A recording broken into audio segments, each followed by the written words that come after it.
Bab 55. Isabel yang duduk di dalam mobil pun mulai merasa gugup ketika mereka sudah memasuki desanya. Apakah ibunya baik-baik saja selama ini? Setiap kali ia bertelepon kepada ibunya selalu melaporkan yang baik, tidak pernah melaporkan yang buruk. Hanya dengan melihat ibunya secara langsung, dengan matanya sendiri, Isabel baru bisa tenang. Ravindra melihat ke arah Isabel dan melihat ekspresi wajahnya yang sangat gugup dan tidak tenang. Nando sedang mengendarai mobil di depan dan mengikuti mobil yang ada di depannya. Di telinganya ia juga ada memakai headset untuk mendengar laporan tentang keadaan di depan sana.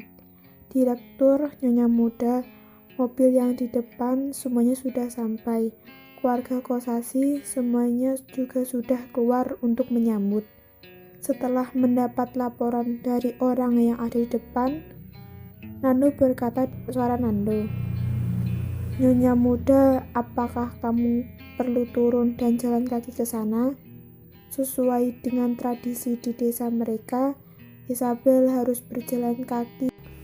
Tradisi dan adat di desa mereka, pengantin baru pria harus masuk dan memberikan hadiah dan menuangkan arak untuk petua yang ada di sana. Tapi karena status pengantin pria baru ini sangat tinggi, keluarga Kosasi juga tidak banyak berharap darinya. Mereka membiarkan Ravindra sendiri yang masuk ke rumah mereka. Jadi, dari pagi tadi, semua keluarga Isabel sudah mengenakan baju baru dan menyambut mereka di depan rumah. Walaupun mereka tidak perlu Ravindra melayani mereka, tetapi kalau membiarkan petua itu menunggunya sepertinya tidak begitu sopan. Jadi, Nando pun menoleh ke belakang dan bertanya kepada mereka. Isabel berpikir sejenak, lalu menjawab, "Baik, kamu berhenti di depan, biar aku turun." Langsung bawa mobilnya sampai pintu depan. Ravindra langsung memotong perkataan Isabel, "Kedudukan Nyonya keluarga kita Dara lebih tinggi." "Baik, Tuan." Dari awal Nando sudah bisa menebaknya. Di mana direkturnya, keluarga Kosasi itu siapa? Kali ini dia menemani Nyonya Muda pulang hanya untuk memberi muka pada Nyonya Muda. Di mana direktur, Nyonya, dan keluarga Kosasi adalah dua hal yang berbeda. Isabel menoleh dan melihat Ravindra. Ravindra pun melihatnya balik dan berkata, "Kenapa tidak puas?" Isabel pun tersenyum. Sebenarnya Isabel juga tahu, kali ini Ravindra menemaninya pulang hanya untuk memberinya muka. Bagaimana ia bisa tidak tahu maksud Ravindra? Menindas Nyonya keluarga kita Dara itu sama dengan menindas keluarga kita Dara. Bagaimana Ravindra bisa membiarkan hal ini terjadi? Tidak. Setelah menjawab satu kata itu, Isabel tidak mengatakan apa-apa lagi. Karena dari awal, dia sudah merasa suasana di antara mereka berdua sedikit aneh. Jelas-jelas, hari itu mereka sudah bertengkar. Tetapi setelah lewat satu malam, suasana di antara mereka secara tiba-tiba menjadi baik kembali. Sampai-sampai sekarang Isabel tidak tahu harus memasang wajah yang bagaimana untuk menghadapi Ravindra. Ketika mereka di Hotel Banteng Presto, Ravindra sendiri yang mengatakan kata-kata dingin seperti itu. Itu jelas-jelas tujuannya untuk membuat Isabel sendiri jelas dengan kedudukannya dan statusnya. Tetapi ketika Ravindra menemaninya di rumah sakit, ketika ia menemukan sedikit masalah yang berhubungan dengan perusahaannya, ia sendiri yang membuka mulut dan meminta pendapat dari Isabel. Dan ada beberapa pendapat darinya juga benar-benar dipakai oleh Ravindra. Ini sebenarnya apa yang terjadi? Jadi, lebih bagus kalau nggak usah bicara, bagusan tidak usah bicara. Ketika mobil itu sudah berhenti sempurna, langsung ada orang yang datang dan membukakan pintu untuk mereka. Lalu membuka payung untuk menghalangi sinar matahari yang menyinari mereka. Ravindra tidak menunggu respon dari Isabel dan ia langsung menarik tangannya dan menggenggam tangannya, lalu dengan suara rendah berkata, "Mau berperan harus memerankannya sampai sempurna." Baiklah, kata-kata ini lagi yang dikatakannya. Isabel sama sekali tidak menolak dan ia pun langsung menggenggam tangan Ravindra. Warga Kosasi yang melihat kedua tangannya orang itu bergenggaman dengan begitu erat dan mereka pun merasa sangat lega. Kelihatannya hubungan Ravindra dan Isabel termasuk baik. Setengah bulan lebih tidak bertemu, wajahnya pun menjadi semakin berisi. Asalkan Isabel masih dirawat oleh Ravindra, uang sama sekali bukan lagi masalah. Hati Nenek Fitri itu benar-benar sangat bahagia. Ia sedang berusaha untuk merangkai kata-kata dan memikirkan bagaimana caranya supaya bisa mendapatkan sedikit uang dari Isabel. Isabel dan Ravindra berjalan ke depan Nenek Fitri, lalu segera menyapanya. "Nenek, kita sudah pulang." "Nenek." Ravindra menyapanya dengan sangat simpel. "Baik, baik, baik. Ayo cepat masuk. Sini. Bicara dalam saja." Nenek Fitri melihat begitu banyak orang yang membawakan bingkisan yang sangat banyak dari dalam mobil. Ada yang besar dan ada juga yang kecil. Mulutnya sudah hampir tidak bisa ditutup. Isabel masih menyuruh orang, sedangkan Ravindra hanya menganggukkan kepalanya untuk memerintahkan orang. Sampai ketika ibu dan ayah Kosasi menghampirinya, Ravindra baru memanggil mereka. "Ayah, ibu." Mereka adalah ayah ibu Isabel yang membesarkannya sejak kecil, terutama ibunya. Isabel sangat sayang dan mempunyai hubungan yang sangat dekat dengan ibunya. Kalau saja bukan karena dia, mungkin Isabel juga tidak dengan begitu gampangnya menyetujui pernikahannya dengan Ravindra. Jadi, Ravindra berbeda dengan keluarga Kosasi yang tidak begitu menghargai ibu Kosasi. Ravindra malah sangat orang-orang yang ingin menindas ibu Kosasi itu, lain kali kalau ingin menindasnya lagi, maka mereka harus berurusan dengan keluarga kita darah. Tatapan mata ibu Kosasi sangat emosional. Ia tentunya tahu maksud dari suami putrinya. Ayah Kosasi berdiri di sampingnya dan sedikit bersembunyi.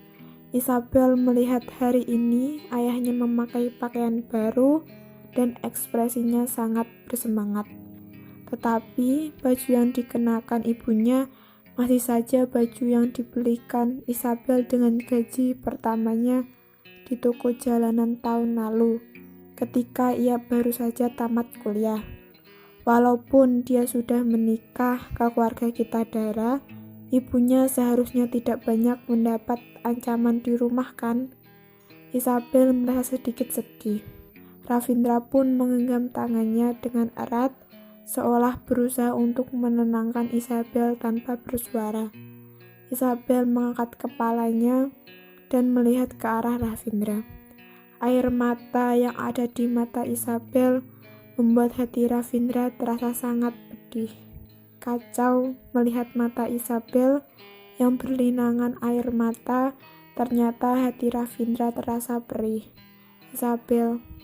Tadi ibu Isabel masih belum sempat membuka mulut untuk memanggil nama putrinya, Kali ini dia baru memanggil nama putrinya. Suara Nenek Fitri pun sudah terdengar dari belakangan tubuh Ibu Kosasi. Hari ini menantu pria kamu pulang ke rumah. Kamu ini yang jadi ibu mertua, kenapa tidak menyambut dan melayani mereka? Hari ini rumah kita kedatangan tamu. Emangnya kamu mau aku ibu tua yang melayani mereka?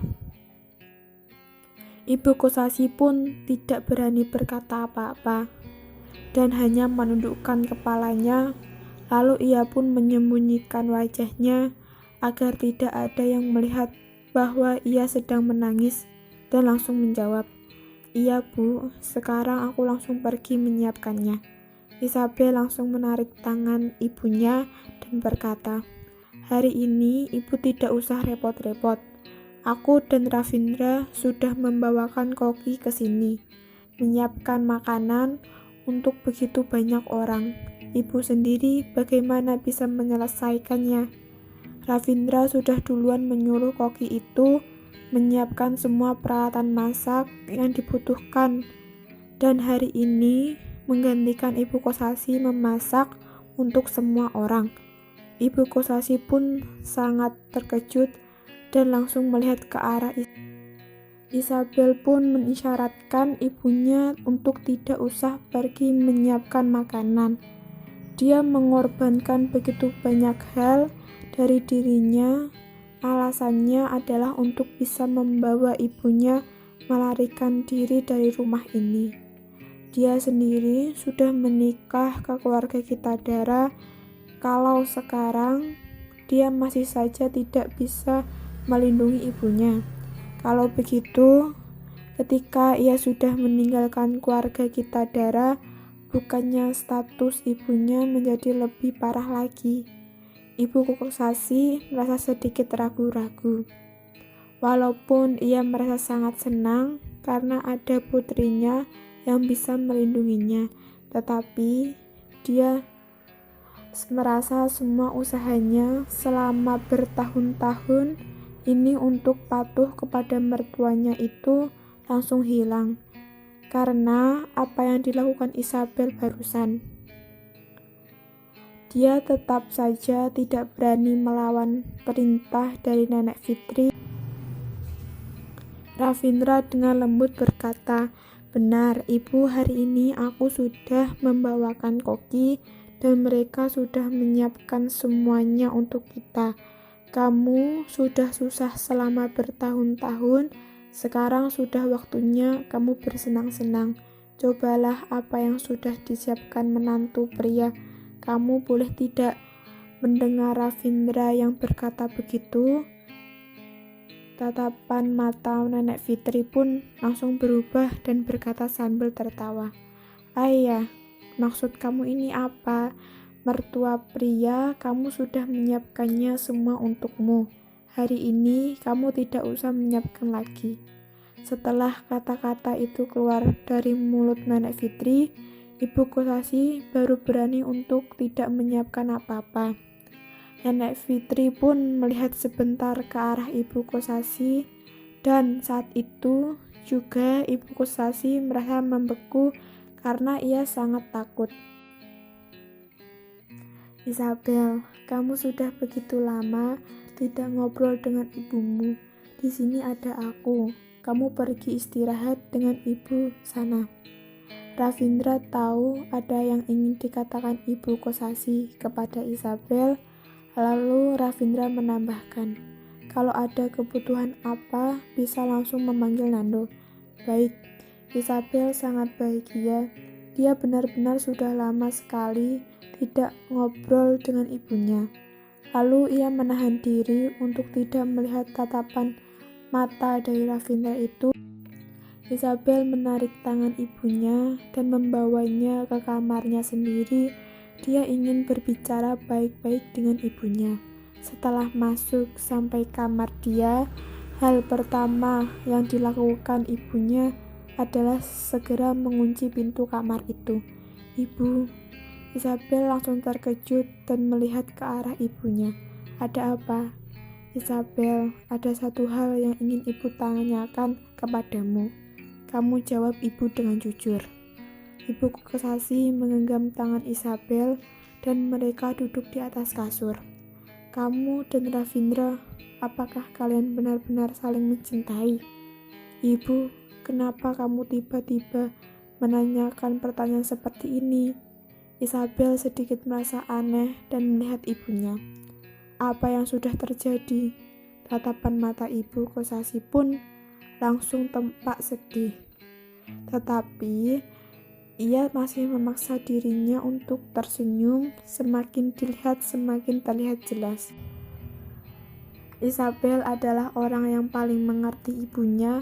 Saat itu ia langsung berkata, "Apakah nenek membuat kamu sedih lagi? Sebelum menikah, bukannya sudah kasih dia 20 juta. Setelah aku melahirkan anak yang ada di perutku, Ravindra akan mengirimkan uang yang menjadi hak aku semua ke rekeningku. Saat itu aku pasti bisa." Isabel, kamu jawab pertanyaan ibu dulu. Ibu Kosasi terus ngotot pada pertanyaan yang ia tanyakan. Aku mau mendengar kata-kata yang sebenarnya. Isabel pun membuka mulutnya dan berusaha untuk menjawab ibunya dan melihat ke arah ibunya. Dia dan Ravindra bagaimana bisa benar-benar saling mencintai. Sejak malam hari pernikahan mereka, jumlah mereka berdua bertemu masih bisa dihitung dengan jari. Dari mana adanya cinta?